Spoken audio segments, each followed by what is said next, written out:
You know what I love more than anything? A good prank. A perfectly timed jump scare that makes someone pee their pants a little bit.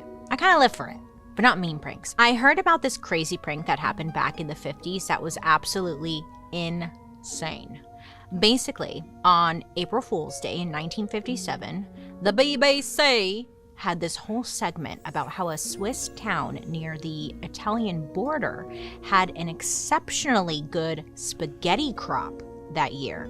They showed footage of people literally picking spaghetti noodles off of trees and bushes, and then showing a family sitting down to a meal of, quote, real homegrown spaghetti. Apparently at this time, spaghetti wasn't a dish that a lot of British people would have known about. So the BBC did this whole spaghetti harvest segment. And I guess it got a lot of heat. Some people didn't realize it was a joke, and they were writing into the station asking, hey, how can I grow my own spaghetti? But others, who knew what spaghetti was, were pissed. They did not appreciate their trusted news channel lying to them. Now, this seems pretty innocent, but I went back and I was looking at some famous pranks throughout history, and I realized a lot of pranks have gone too far, either because the pranker gets carried away or because there's a completely unexpected reaction from the prankee. And sometimes the pranks just go sideways. They cause freak accidents that no one saw coming. So join me today for the strange, the sad, and the odd dark history of pranks gone wrong.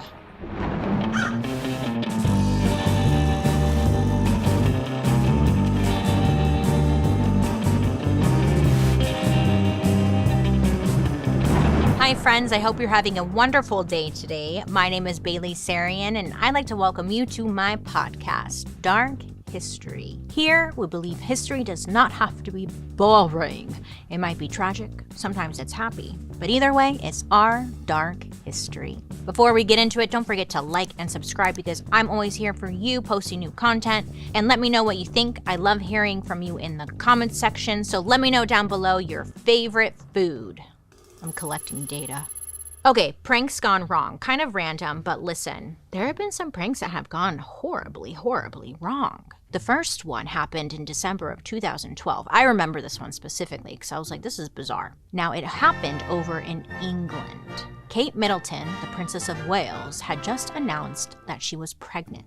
This was a huge deal because Kate, was married to Prince William, who was first in line for the throne. So her baby was going to be the king or queen of England someday. So, everyone's talking about the baby. Pretty soon after her announcement, Kate goes to the hospital. Apparently, it's because she's having really bad morning sickness, but it ends up becoming front page news. Now, because it's Kate, everyone is freaking out, and everyone's thinking and assuming that something must be wrong. Meanwhile, over in Australia, people are talking about Kate as well, as world news. Even though Australia is not under British rule, Australians still consider the British monarchy to be their king or queen too. So there was this morning radio show at the time called Hot 30 Countdown, and it was pretty popular in Australia.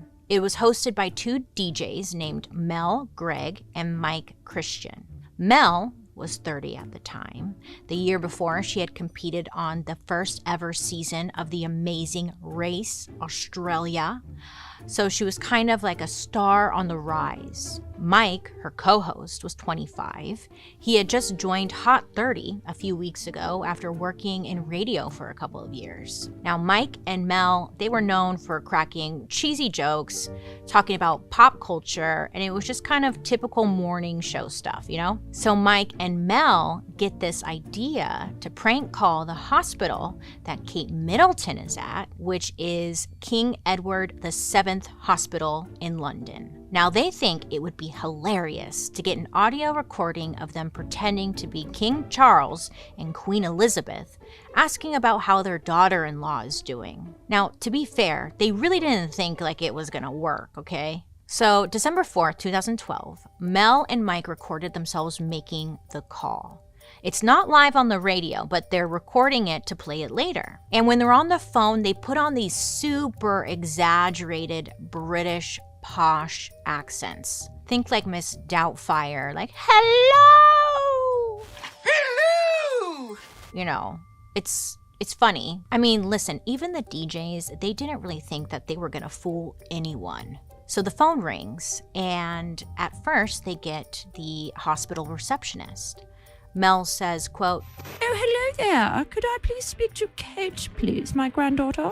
Like it was a bad accent, okay? And to their surprise, the receptionist was like, "Oh, yes, just hold on, ma'am." Thank you. The DJs are like, what? Okay. So the nurse who answers the phone just transfers them, basically asking no questions. So now these DJs, they're on with Kate Middleton's actual nurse. Now Mike and Mel start hamming it up even more. Mike is like kind of in the back doing an accent, like in the background saying things like, "Mommy, mommy," or like pretending to be a corgi barking. Mummy, she's sleeping at the moment, and she has... Oh, just feed my little corgis then.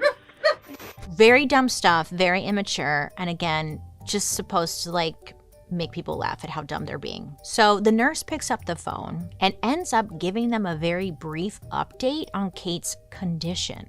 I don't know, maybe she's thinking to herself, the nurse is thinking to herself, like, maybe this is the queen and I don't want to disrespect the freaking queen, like she doesn't know. But pretty much the update was like, hey, everything's fine, Kate's fine. Like there was nothing groundbreaking revealed. The phone call lasts about 2 minutes and that was that. After they hang up the phone, Mike and Mel laugh about what like they think is this stupid, harmless prank. Thank you. Bye. Goodbye. Bye. She was giving us real information. Mumsy, I think that they believed everything that we just said. I am the queen. Bow for me. Bow for me. Bow for you and your terrible accent. After the call, Mike and Mel send the recording to their legal team so they can air it on the show later, and it gets approved. So the call is immediately aired. Mike and Mel were probably expecting to get some, laughs, maybe even a little bit of gratitude for debunking all the crazy rumors about Kate's medical condition being something more serious. But little did they know just how south things were about to go. Now, this prank call would trigger events that led to someone's death. So I'm traveling right now, and anytime I travel, I tend to get a little anxious. Like, did I turn off my hair straightener? Did I close the garage? It's like this to-do list is just playing over and over again nonstop, it's too much. Don't you wish a thrilling fantasy just lived rent-free in your head instead of like that endless to-do list? Well, with Dipsy Stories, you can trade mundane thoughts for spicy narratives that will make you feel like you're living in a romance novel. See that connection I made there? It was pretty strong, yeah. Dipsy is the female-founded app for spicy audiobooks and more, created by women for the female gaze. Their app has over 1,000 spicy audiobooks, all crafted by a team of professional writers and top-tier narrators. So whether you're looking for a rugged cowboy or like a Scottish sailor, a sexy rendition of Pride and Prejudice, or, I don't know, the god of the underworld, you'll find characters that you'll love on Dipsy. I'm drooling a little bit. With their easy-to-explore app, you can search for your favorite romance genres like contemporary, historical, dark, sports, western. Yeah, they got western theme, and so much more. New chapters are released every week, so you'll always find something new to enjoy. Personally, it gives me something to look forward to while I'm traveling with Dipsy Stories. Right now, listeners of our show can get an extended 30-day free trial. Just go to dipsystories.com/darkhistory to start your free trial. That's Dipsy Stories, DIPSEA stories.com/darkhistory, 30 days of full access for free. That's dipsystories.com/darkhistory. So after clearing the recording with their legal team, DJs Mike and Mel air the prank call to the hospital on their show Hot 30 Countdown. Now, pretty much immediately, this begins making headlines, not only because it involved the royal family, but also because it was essentially a breach of doctor-patient confidentiality. Whoa. I mean, it was a bad move. The hospital actually releases a PR statement explaining that yes, the call did happen, that they were upset and very sorry for it. They say they are going to fix their protocols and do better next time. So it's pretty basic, safe, not throwing anyone under the bus. You know? Okay. The nurse who transferred the call was a 46-year-old woman named Jacinta Saldana. After the whole ordeal, she felt extremely guilty. Now, apparently, the next day, on December 5th, she sent an email to her supervisors at the hospital saying, quote, "It's all my fault. Please accept my apologies. If there's anything I could do to mend it, I would. It's all my fault," end quote. The hospital does not fire or punish her in any way. Apparently, they're supportive and understanding. It was an honest mistake. And it doesn't seem like the royal family was upset. I mean, they don't even address the incident at all, and they just completely ignore it. But even though it was a prank, people are very protective of the royal family. So Mel, Mike, and the radio station publicly issue an apology, most likely because of the heat that they were starting to get. A lot of people were like, how can you do that? Why would you do that? Oh my God. Just everyone was mad. It completely backfired in their face. So they issue a statement saying, quote, "We're very sorry if we've caused any issues, and we're glad to hear that Kate is doing well," end quote. So it seems like, okay, sorry about that, you guys. Okay, sorry, everything's fine. Let's move on. But then 2 days after the prank call, on December 6th, Jacinta's husband can't reach his wife. He's been trying to call her all day. Jacinta was married and had 2 kids, but I guess the family didn't live in London. So when she was working multiple shifts in a row, Jacinta would usually stay in a room the hospital had for people to rest in between shifts. So the husband was reaching out to one of her coworkers saying, "Hey, I can't find Jacinta," and he's worried. So hospital staff, they go looking for her, and they're not sure where she is either. Sadly, the very next day, on December 7th, Jacinta is found dead in her room. She had slit her wrist, and she also hanged herself. The police found 3 suicide notes, each saying something different. One was about the hospital and her coworkers in general. Another was about her funeral arrangements and last wishes, kind of thing. And the third one was about her guilt over the prank. Eventually, the media got a hold of the last letter and it was made public. It was addressed to her managers at the Edward VII Hospital, and in it, it said, quote, "Please accept my apologies. I am truly sorry. Thank you for all your support. I hold the Radio Australians Mel Gregg and Michael Christian responsible for this act. Please make them pay my mortgage. I am sorry. Jacinta," end quote. Sorry, I kind of giggled there because please make them pay my mortgage felt so out of place in a suicide note, right? That part had me feeling a little suspicious. And listen, I know this is a deeper conspiracy I went on when I was researching this, because the way she died, she hanged herself and she slit her wrist. You know, when this news comes out that she had killed herself, the public is shocked. Basically, as soon as Jacinta's death goes public, the entire prank becomes a bigger sensation. Even if the specifics are a little strange, Jacinta was a nurse and a mother just trying to do her job. You know, everyone feels for her and her family. And since her note was so explicit about who to blame, the public did not hold back. Mel Gregg and Mike Christian, they were horrified.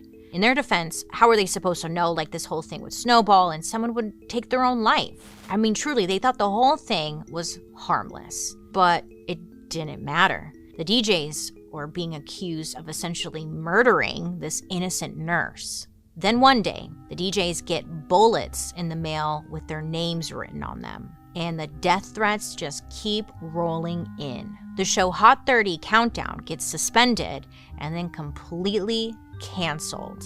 Mel and Mike are told by the radio company not to make any public statements, okay? Mel and Mike are basically forced to deactivate their social media accounts, because people are just coming after them hard. So getting rid of their social media presence sucks because, their careers were depending on their public image.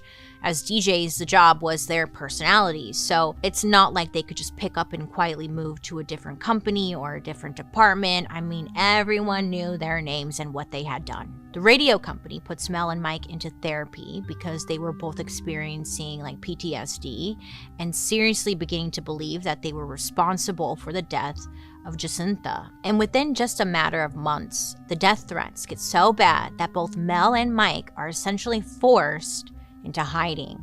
Mel Gregg becomes paranoid and thinks people are out trying to kill her. Mel later said, quote, "Online trolls told me to kill myself every day.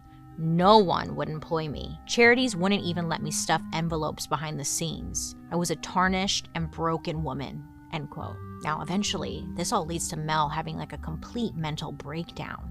So bad. Meanwhile, Mike, of course, the guy, was able to find a different radio job, and the next year, he even received an award for his work. That kind of says a lot without saying a lot, doesn't it?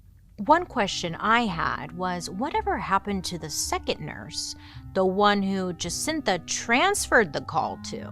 Because she's the one that willingly gave up all that information, and it didn't seem like she got in trouble. Not saying you just think they would go after her. People were going after the girl who transferred the call, It was a whole mess. I remember reading about it in the news. It was everywhere. In the end, lives were absolutely destroyed because of this prank. Okay, except for the guy, of course, huh? All for what? I don't know. This is a side note, it has nothing to do with anything, but I kind of mentioned it briefly. I truly think there's something much darker going on with the nurse who killed herself because it was such an odd thing. It was really odd. It was very strange. I don't know. There's something there. I'm still digging, okay? I'm still in my rabbit hole. Maybe I'll figure it out. So let me know what you think about that. Was that a prank that went too far? Worth someone dying over? No. I don't know. That one is just rough. Our next prank involves something that you may or may not be familiar with. Now, it's a massive phenomenon in the gamer community, even outside of the gamer community, but it's big in the gamer community, and it's led to countless wasted police resources, wasted tax dollars, and it's even led to death. I'm talking about swatting. When I travel, I always pack way too much. 3,000 underwears? Check. Got it. Jeans? 1,800. No, just kidding. But I pack a lot, okay? I overpack. I'll bring 3,000 pairs of underwear, period, okay? But when it comes to bras, I have one that I love, but that's it. I don't want to bring any of them, really. I don't know what to bring. Because for a long time, I hated bras, okay? They're uncomfortable. They get worn out. The underwire sets off the beepers in the stores. They think you're stealing. You're like, I'm not. It's my bra. It's my underwire. Anyone else? No? Okay. Thankfully, all of that changed when I found Skims, the sponsor of today's episode. I wear them everywhere, whether I'm running errands, going to work, taking a trip. I love their Fits Everybody Scoop bralette. This one has become my everyday bra. Their bras are so light. They fit like a glove, giving me nice support without being uncomfortable. Plus, they come in a variety of colors. So I don't have to worry about the see-throughness of my white tank or whatever. So like I was saying, my go-to bra is the Fits Everybody Scoop bralette. I have it in the color Sand and Sienna. Yeah, I like those two. They're cute. The fabric is buttery, soft, and has nice stretch to it. It's not uncomfortable at all. And with, other bras, they're not comfortable. With the Fits Everybody Scoop bralette, I get the best of both worlds. The support of a good bra and the comfort of a bralette. It's so much cuter, Shop Skims Best Intimates, including the Fits Everybody collection and more at skims.com and Skims stores. After you place your order, be sure to let them know we sent you. Me. Select podcast in the survey and be sure to select our show, Dark History, in the drop-down menu that follows. Thank you. Okay, bye. So our next prank involves something called swatting. I know, maybe if you don't know, what is swatting, Bailey? Well, it's essentially an extremely illegal and elaborate prank that came out of gaming culture in the early 2000s. And one of the, its original masters was a guy named Tyler Raj Barris. This Tyler guy, he was born in November of 1992 in Los Angeles.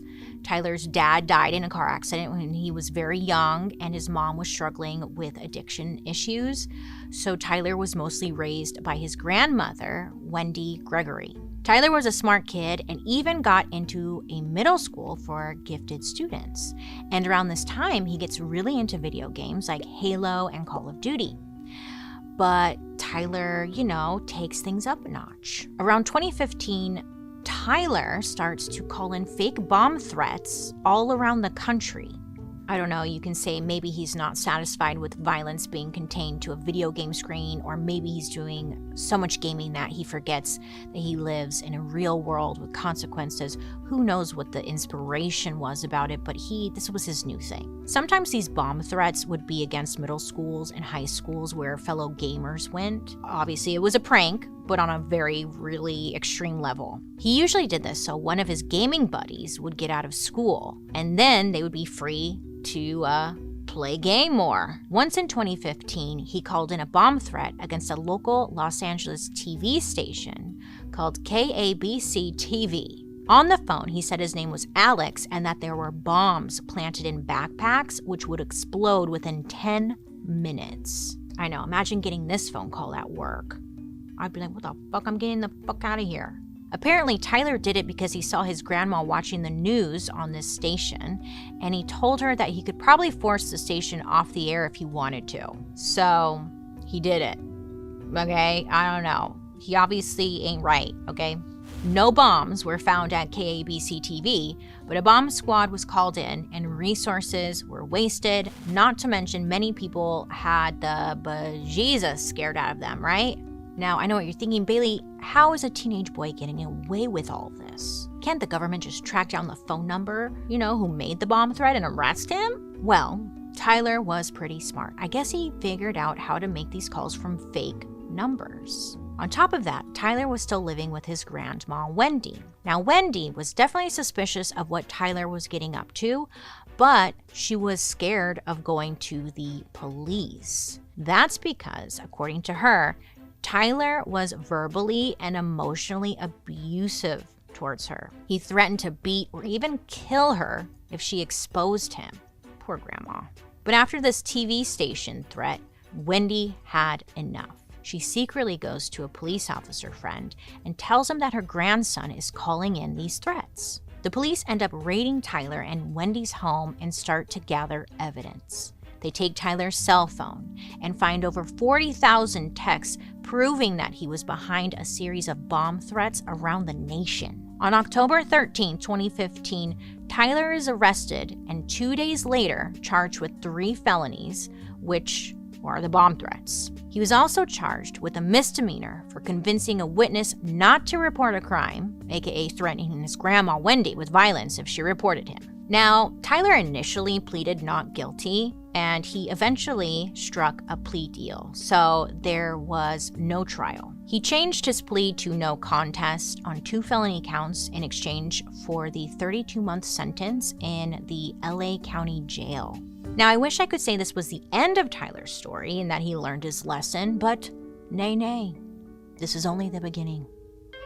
When I'm out and about, sometimes I run into fans of Dark History, and I'm like, oh my God, yay, love. First of all, love that. Love you guys. And a lot of people ask me the same question, like, how did I turn my love of history into a business? And step 1, be curious. I'm a very curious person. That's really what got me here. And step 2, I live in rabbit holes. And step 3, you got to have a strong online presence. You got to show up, right? And one way to do that is with Squarespace. And lucky for us, this podcast is sponsored by Squarespace. I'm trying to be cool and hold a tiny mic, but I keep yelling, Squarespace, if you don't know, is the all-in-one website platform designed to help you stand out and succeed online. So whether you're trying to start your business or grow it, Squarespace gives you everything you need to claim your domain, create a personal website, grow your brand, and get paid all in one place. Okay, Squarespace. I like using Squarespace because of all the features they offer. They have something called Design Intelligence, which uses AI technology to help you build a website that's beautiful and is personalized to you and your business. There's also Squarespace Payments, which helps manage payments all in one place. All you have to do is go through a quick onboarding process, and after just a few clicks, you're able to start receiving payments from your sales right away.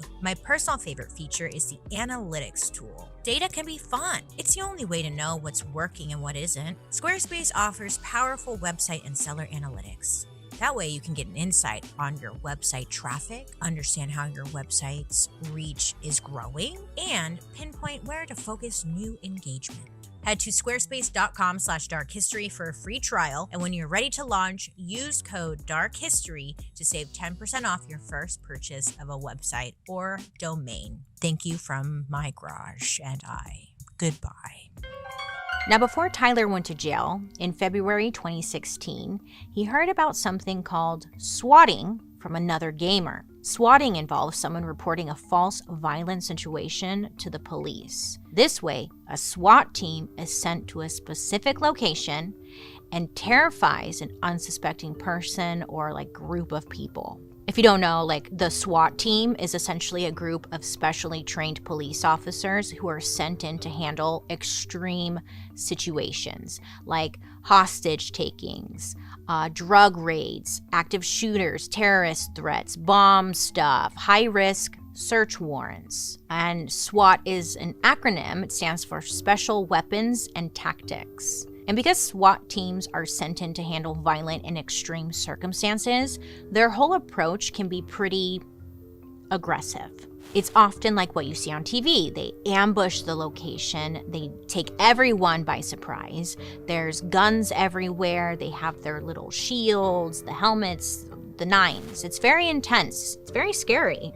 And this aggressive approach is exactly why gamers started using it as a way to prank their enemies. It was brutal. Usually, the person doing the swatting will make up a story involving some sort of hostage situation to guarantee that a SWAT team would come in, not just a couple of police officers. Now, gamers would really like to do this because a lot of the times when they're gaming, they would be live streaming.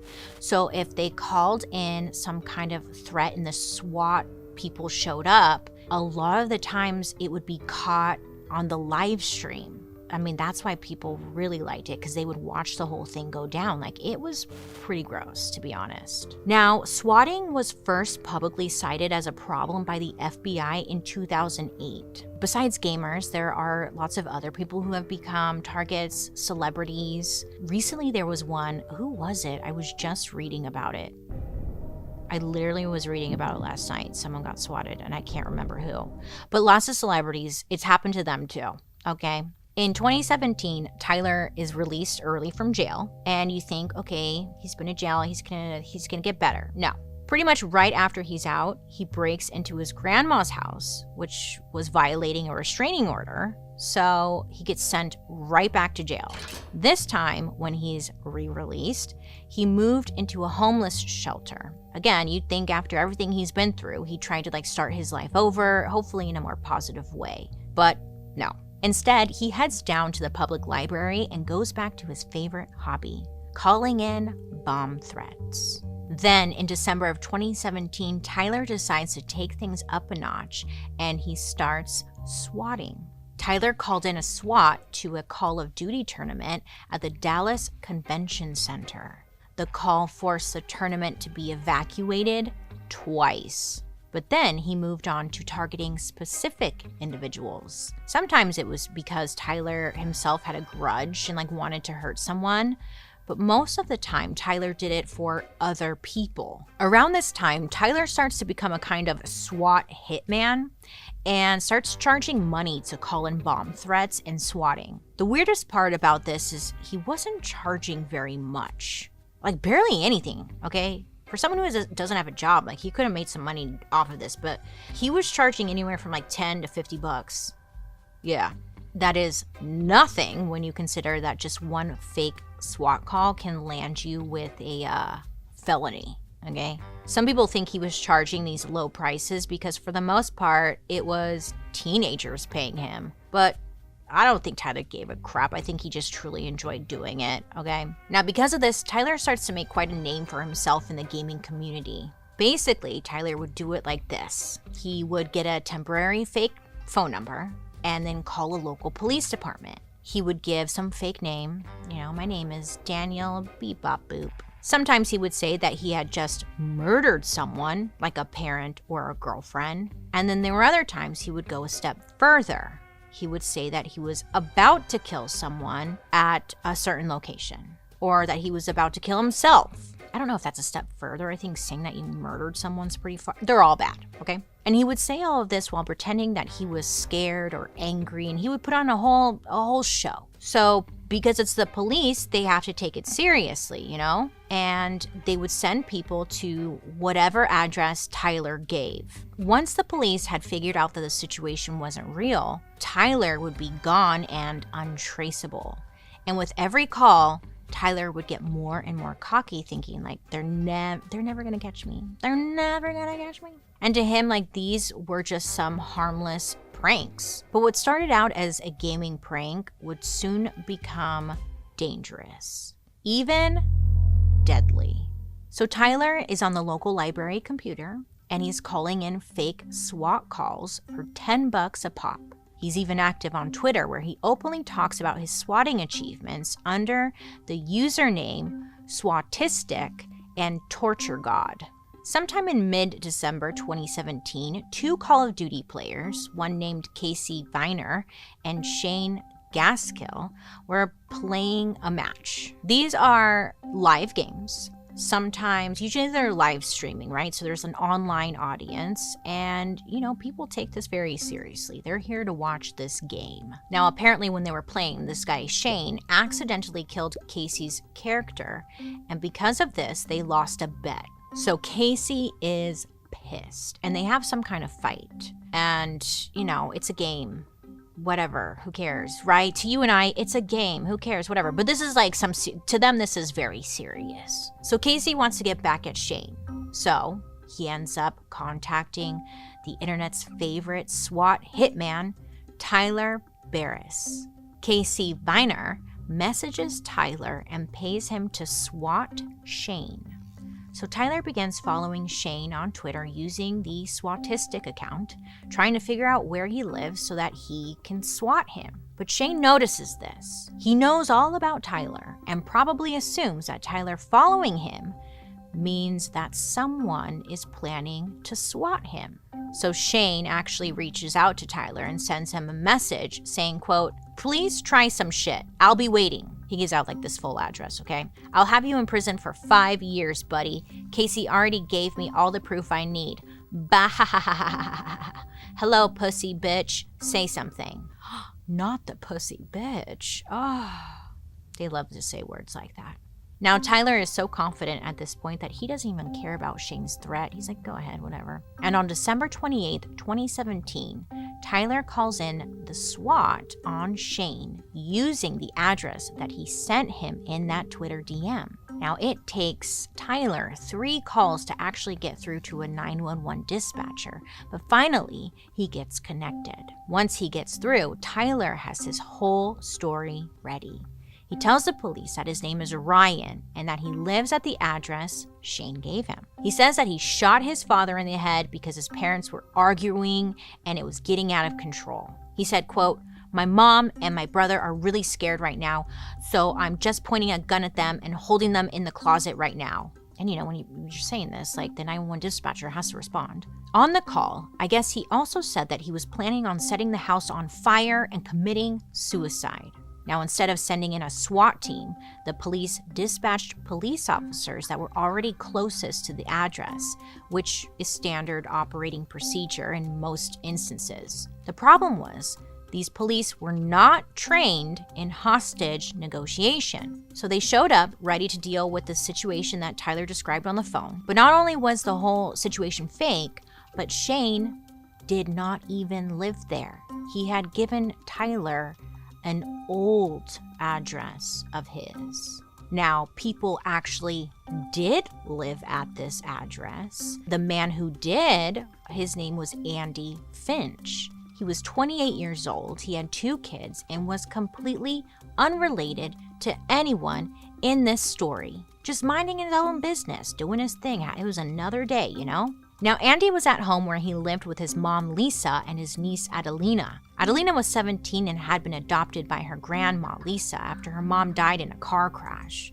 When the police showed up at their house, because they show up, Andy comes out to the porch to see, like, what the commotion is all about. So the police are yelling at him to put his hands in the air, you know, and he does. But for a split second, he lowers one of his hands, and the police think that he's reaching for a concealed weapon. So one of the police officers, named Justin Rapp, shoots Andy in the chest, which ends up killing him. Adelina runs out of the house completely freaked out and has to step over Andy's body and hear his last breath as he dies. I mean, Andy was essentially her father, so I can only imagine how horrific this must have been for her, you know? It's just awful. So the police began to search the house and start to realize that nothing is adding up. The situation they were told was happening was clearly not taking place. Meanwhile, Tyler calls 911 again because he doesn't know that the police have already arrived at the location. He gives the operator his fake story again, and the 911 operator tells the police the details again. Well, it wouldn't take long for things to get traced back to Tyler, and he was arrested literally the next day on December 29th, 2017. He went on a major YouTube channel and I guess confessed to everything. Of course, I was involved. However, I mean, other people were involved. I mean, yeah, the call was made by me, but as far as the whole incident, you could point the finger at numerous people. I wouldn't say confess. I would say more like he was bragging. Now, initially, he was indicted for manslaughter in Kansas, but the federal government takes over the prosecution in May of 2018, since this case involved multiple states. Tyler makes a global plea deal with the feds in November of 2018, which resulted in a 20-year sentence. And he is still serving that sentence today. His charges included cyberstalking, resulting in death, conspiracy to make false reports, wire fraud, making threats or death or damage to property by fire, false information and hoaxes, and involuntary manslaughter. So it was a lot of charges. Once law enforcement had access to Tyler's whereabouts, his phone, and knew his methods of swatting, they were able to trace multiple other swats back to him. And it turned out he was connected to a bunch of swatting incidents in over 17 states over the space of 3 years. Shane, who gave Tyler Andy's address, was also held accountable for his part in the shooting. He was sentenced to 15 months in prison and had to pay a fine of $2,500. Even Casey, who was the other Call of Duty player, was sentenced to 15 months in prison and 2 years of supervised release. Andy's family sued the city of Wichita and the WPD, who settled the case after extensive litigation. They were awarded $5 million for his wrongful death. But the tragedy didn't stop there. Andy's niece, Adelina, the one who witnessed his death, sadly ended her own life a year later. Poor thing. She was only 18 years old. Her grandma, Lisa Finch, said that she blames her granddaughter's death on the events that took place on December 28, 2017. She said, quote, "She, Adelina, has internalized everything. If somebody even mentions Andy's name, she withdraws and walks out of the room. She has not been able to deal with it. I guess this was the way she was dealing with it," end quote. Apparently, Tyler is expected to be released on January 14, 2035, but then he'll stay under close supervision for an additional 5 years. In 2019, during his hearing, Tyler Barris told the court, quote, "If I could take it back, I would, but there's nothing I can do. I am so sorry for that." This entire ordeal is one of the worst cases of swatting and the only swatting to result in someone's death. It's hard to imagine why anyone would risk their life to call in a prank at this level. But I guess if you're spending the majority of your life glued to a screen watching people play video games all day, it probably just feels like another game to you because it's not real, you know? According to a Wired article written by our expert Brendan Kerner, one Call of Duty fan said, quote, "When you're on the internet and your actions have little weight in real life, and then suddenly that translates into something as physically heavy as swatting, it makes you realize the weight of your actions," end quote. I feel like for a lot of these youngins, it doesn't though. That's the problem, you know? The good news is that there have been some laws that have been passed to try and like stop all of the swatting. In May of 2023, the FBI began to collect a database of known swatters. And as of 2024, 9 states have put anti-swatting laws in place. Pranks. Huh?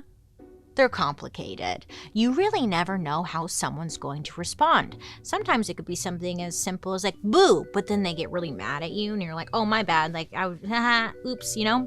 Seems like there's more responsibility involved in a prank than you might think. And there's just no way of knowing when things will go south or too far. Well, I feel like with common sense, you would think swatting ain't it, but people still freaking do it. I don't personally like pranks. They're not my favorite. I like a good boo, but that's about it, you know? I feel like since with the internet and like there are like people on TikTok and YouTube who do like whole prank videos, they now have to go to like such extremes to get a reaction from people because the simple pranks don't do it for anyone anymore, right? The internet's just making it worse. It's over. Everything is over. In my perfect world, I say let's just go back to the simple times, buy a whoopee cushion, and play a prank on someone with a whoopee cushion. It gets them every time, right? A whoopee cushion. Come on. Can we just like go back to that? I'm still sitting on the whoopee cushion. It's quite comfortable. All right, friends, please prank responsibly. Okay, make it cute, make it small. Don't be ridiculous and ruin people's lives. All right, I think that's the moral of the story. Well, thank you for joining me today. Now let me give you a little teaser as to what's coming up on our next episode. We're going to be talking about another political story. But this man, he was never elected into any political office, yet he's more famous than most of the politicians we've talked about on this show. In public, he was a famous actor and celebrity with a loyal following. In private, he was a racist man with a freaking violent streak. He spent his whole life fighting against freeing enslaved people, and ultimately, he became the most famous assassin in history. He was responsible for the shocking murder of one of America's favorite presidents, Abraham Lincoln. That's right, next week we are diving into the dark history of John Wilkes Booth. By the way, next week we are dark, so there will not be an upload, but we will be right back on April 9th. So I hope to see you there. Well, friends, thank you for hanging out with me today. You can join me over on my YouTube where you can watch these episodes on Thursday after the podcast airs. And while you're there, you can also catch my murder, mystery, and makeup. So don't forget to subscribe. I love to hear you guys' reactions to today's story, so make sure to leave a comment below so I can see what you're saying. And maybe in the future, one of your comments might be read here by me. Now let's read a couple of comments you guys have left me. Robin McDonald 7 said, "Paul in the background of this video looks like Owen Wilson. I can't unsee it." End quote. Robin, I think you're talking about the vampires episode, and I have to say, I don't see it. How dare you? Paul is clearly Tom Cruise from Interview with a Vampire. Please apologize. He was a handsome vampire. What movie did he look like from Owen Wilson? that's okay. You know, I'm not mad at you, but we were going for vampire, okay? Thanks for watching, though. Hot Mess Mom 1987 left us an episode suggestion saying, quote, I have been watching Dark History since episode 1. Your videos are my favorite guilty pleasure. I have an episode suggestion for you. The Dark History of the Library. It's darker than you think, end quote. Hot Mess Mom. Mom, mess hot. I am intrigued. I never thought about this. What could be so dark about the library? I love the library. I love how old books smell. Put that in a candle. I'll buy it. Thank you for this hot tip. I'll definitely look into this because I'm intrigued. I love this. Thank you. Thank you. Thank you guys for watching, and I appreciate you for engaging.